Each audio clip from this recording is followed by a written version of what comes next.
story, love stories that touched my heart, edited by Ravinder Singh. അപ്പോൾ നമുക്ക് തുടങ്ങിയാലോ. ലൈവ് കാണുന്നവരൊക്കെ നമ്മുടെ ചാനൽ ഒന്ന് ലൈക്ക് ചെയ്ത് സപ്പോർട്ട് ചെയ്യുക.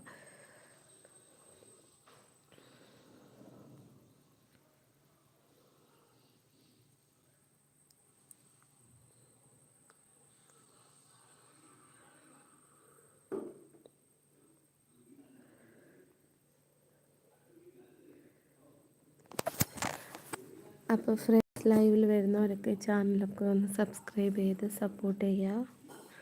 തുടങ്ങിയാലോ. The girl behind the counter, Omkar Handekar. I leaned over the parapet of the balcony of my apartment on the 15th floor. The preparations for the evening bhajan ritual and began. I deduced from the escalating hum downstairs. The building watchman was arranging grey Nilkamal chairs in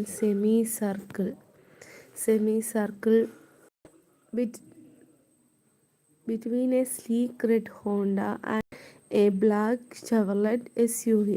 I looked back up at the jumble of skyscrapers. Yardley Garden was one of Mumbai's plushest township that my family had recently relocated to from the humble cobweb of Nashik.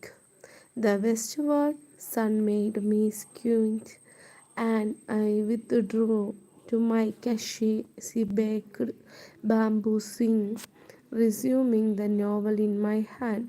There are few things as relaxing as an evening breeze tickling you while you turn the delicious pages of Adhika the White Tiger. It was now nearing 6 and I could hear the boys playing football downstairs.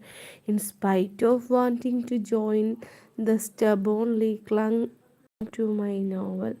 I didn't want to open my mouth and make a fool of myself. I remembered reading, "It is better to stay silent and to be thought wise than open your mouth and be proven foolish." Or was it the other way round? Immaterial. I was not living. My 10th standard was to start in a few days. You could say I was a little nervous. The relocation was a little bit of, like this, they say, a culture shock to me. My father had taken up a new job that offered thrice the pay of the previous, along with a hoard of benefits like company quotas at this place, that a Tata sedan, and discount coupons at various dining joints. A personal pizza was no more to be shared by the family. The visit to the restaurant no more meant a strict decorum of merry dal, a paneer soup, sabzi, and roti. I could unblinkingly order appetizer to overpriced cokes without warning eyebrow. Just the very thought of them now made me hungry. I got up from the swing. "Ma, can I have some money? I want to go out, eat something," I shouted as I went inside the house. Why do you want to go outside?" The voice came from the living room. I spotted her knitting red and white yarn balls by her side. "Your grandmother has packed us some, Mom. These kids of today," she muttered without any nuance. She was quite jovial ever since we did moved in, and in spite of being the unwilling kitchen recluse that she was, she made me take a plate of parathas to both our neighbors without paying any heed to my. But what do I say to them? What happened next is something, if fervently I hope that 20 years later I will look back and laugh at. She set aside half-finished scarf for my grandmother and fished her hand into her purse that hung by the armrest of the coach. All the years we stayed with my grandparents in my native town, there was no stop bickering between my mother and grandma. The day we left, I sneaked a look at my mother crying in my grandma's lap, and the usually stoic lady that my grandma is, even she could not hold back the gang streaming how down her eyes. Don't spend all of it, she said, a crisp 100 rupees note from which Gandhiji grinned at me. The elevator doors opened to a shockingly electric environment. I mean, when you come to such a colony, you expect people to be silent and what's the word? Sophisticated to the point of being considered cut. But with the noise these kids made with their ringa and catch the hopscotch and whatnot, I almost felt like I was back in Nashik. I avoided eye contact and went to the main gate. The path to the street was blocked by a team of the sweaty T-shirts and delirious outcries of boys of my age and less playing football. Let me tell you something about me and football. First, I hate this game. Second, and by now, way because of the pointer, I am no good at it. Although that doesn't stop me from admiring a good game when I see one and admire. I did the fat guy in the midfield as he dribbled the ball between his legs. A tall stick lurched towards him. Our fast fatso quickly defected to his left and furiously kicked the ball at a scared teenager who turned reflectively to his side. The ball hit his elbow hand. The fatso screamed. It light and duly encased. Encased. The free kick. I was impressed. I looked at them from a distance, hoping they would notice and call me over. Maybe they were too engrossed in the game, or maybe they didn't care about a stranger gawking at them. I stood unheeded, sighing. I made my way to the exit. Spencer Mall is more of to fluid convenience store. I was thrilled to spot an escalator and hopped right on the first floor was a small cafeteria consisting of 3 chairs, each around circular wooden tables. There is a glass counter on the left where you get the best Frankies in town. Confession, I had no idea what Frankies were. I wondered if they were so expensive that it could drive my pride of being lauded away. At the first floor, one takes you turn to face the cafeteria.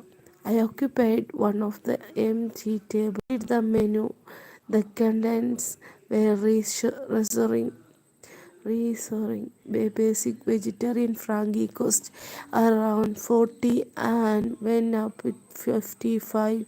If you wanted many fancy fillings, stew and paneer, Frankie commanded my interest.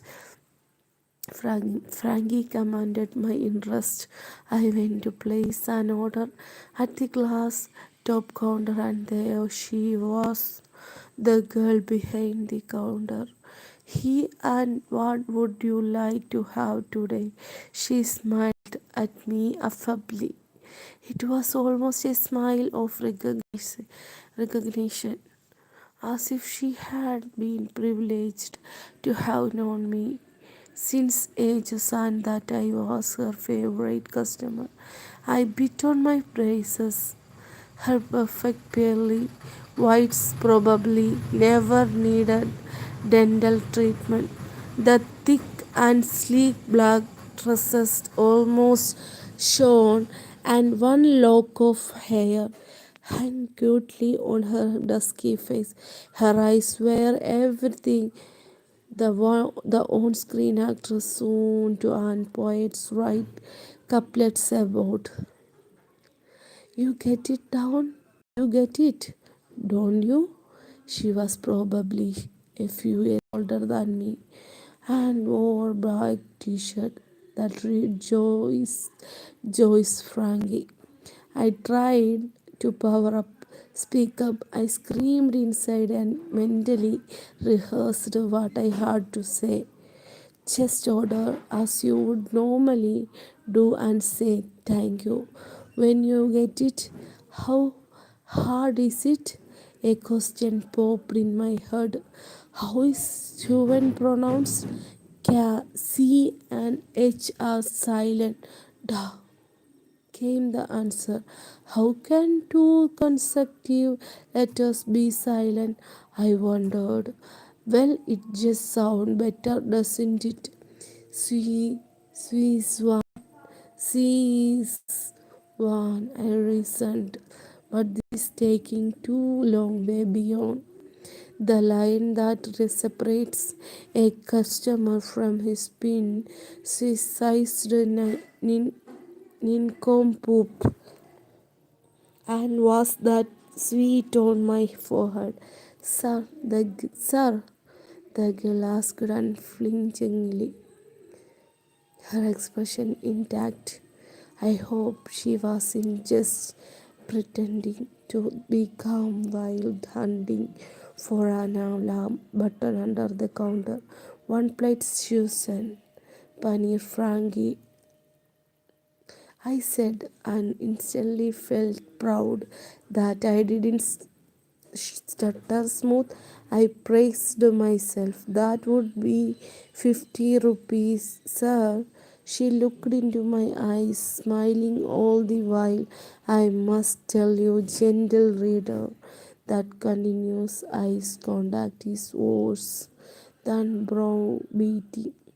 You see, girls are not intimidating, only pretty ones are. I understand I sound shallow, but I call upon the puberty license. Yours truly is no exception to this rule. I foreigned. I find interest in the pile of tissues in the waste bin behind her.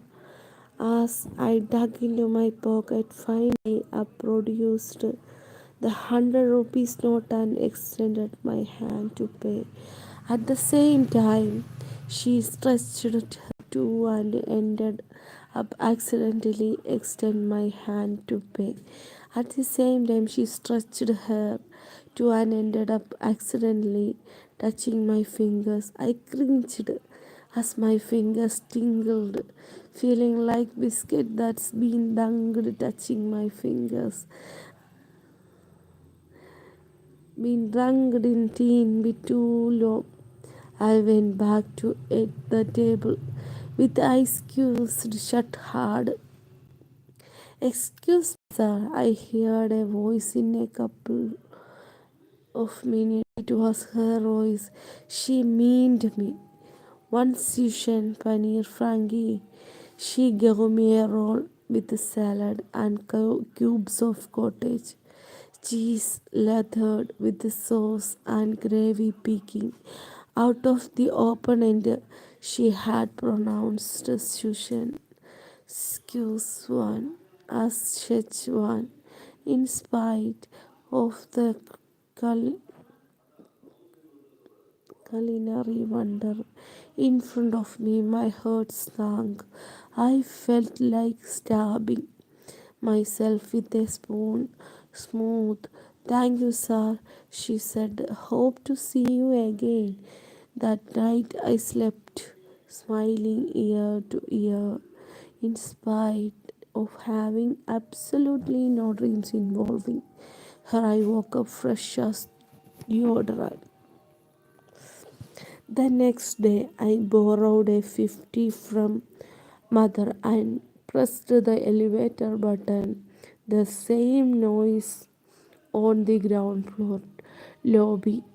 The same guy playing the football and this time a penalty shootout. I so far so taking his position in the D and stopped walking. It was the tall stick taking I in this time. Ready, screamed the goalkeeper from Fatso's team. The next instant the ball was kicked. Fatso used brute force and jerked aside the guy from the opposing team standing on both sides and jumped high, his head deflecting the ball to corner. Fall alleged a hysterical bunch. Fatso couldn't care less and bent double laughing.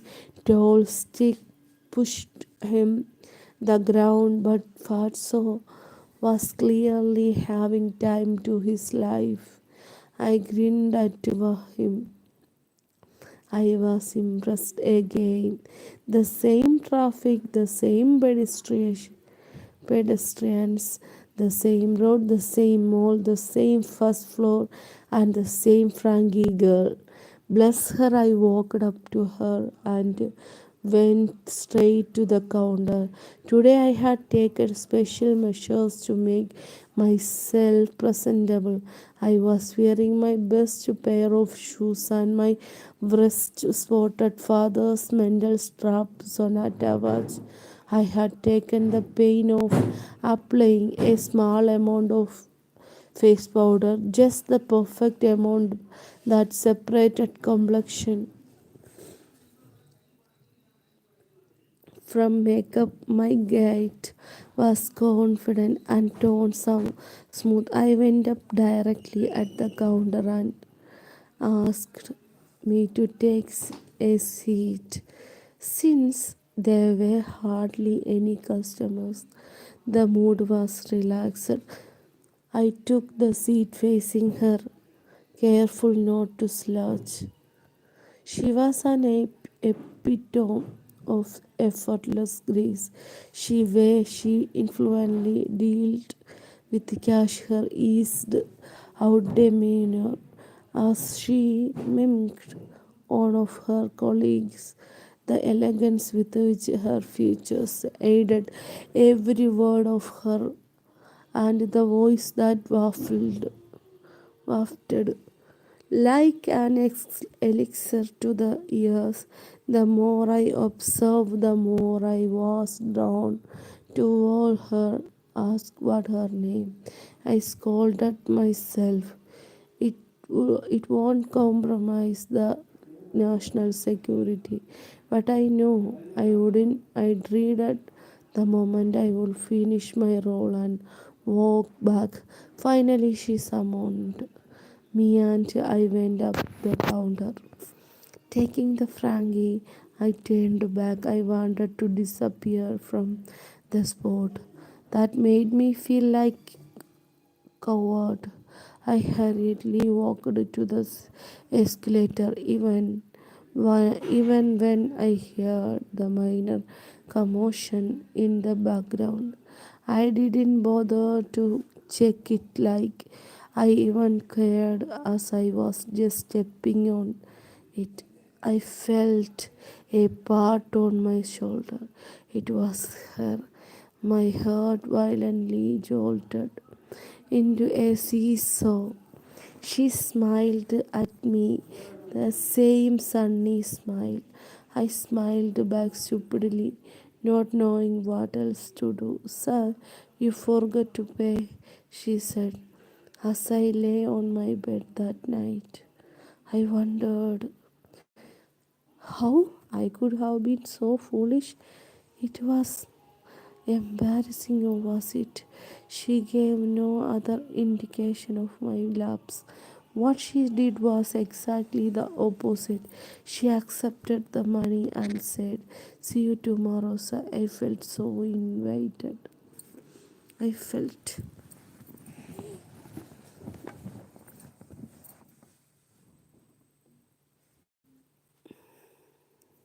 Today is when this phonic shall soar into the blue skies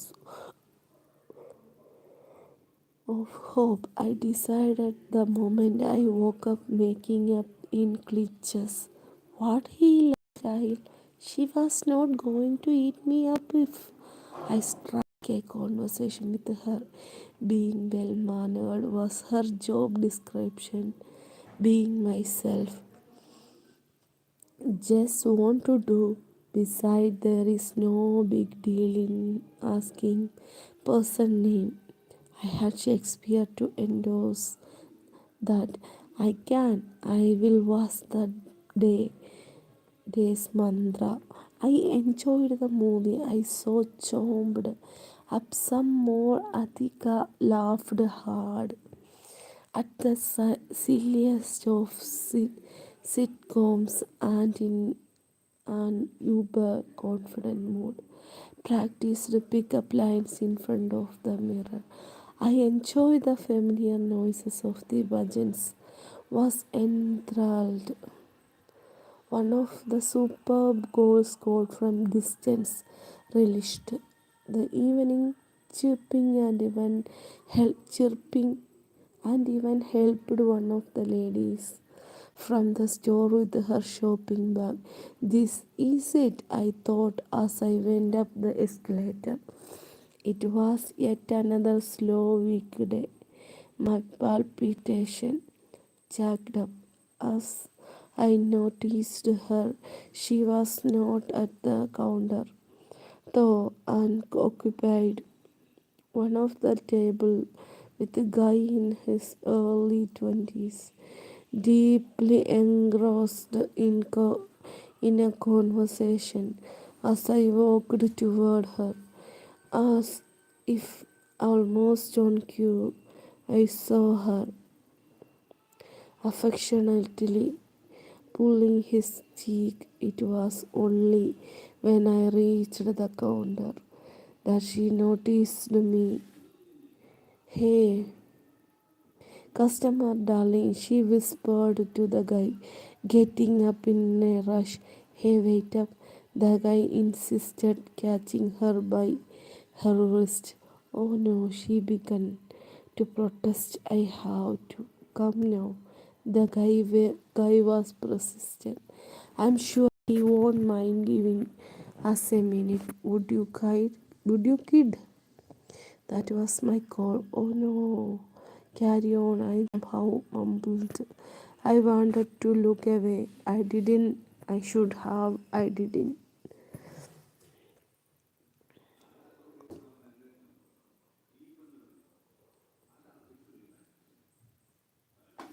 She went.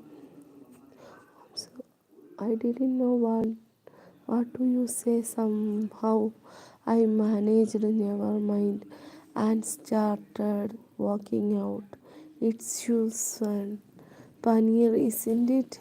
I didn't respond and followed chirp middle-aged couple out on their grocery shopping. Down the escalator, I rehearsed rehashed the events in my mind, and tried to articulate what I felt. Being the unwilling witness was I thought, no, that was not was it. It felt like it was funny feeling. I cursed myself. Funny won't do. Such words are what stupid people resort to.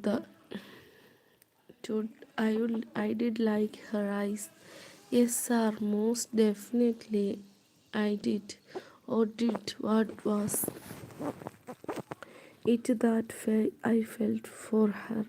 I stopped on my tracks as the word hit me between the eyes. Fascination. I turned and looked at one of the stained glass window of Spencer Mall.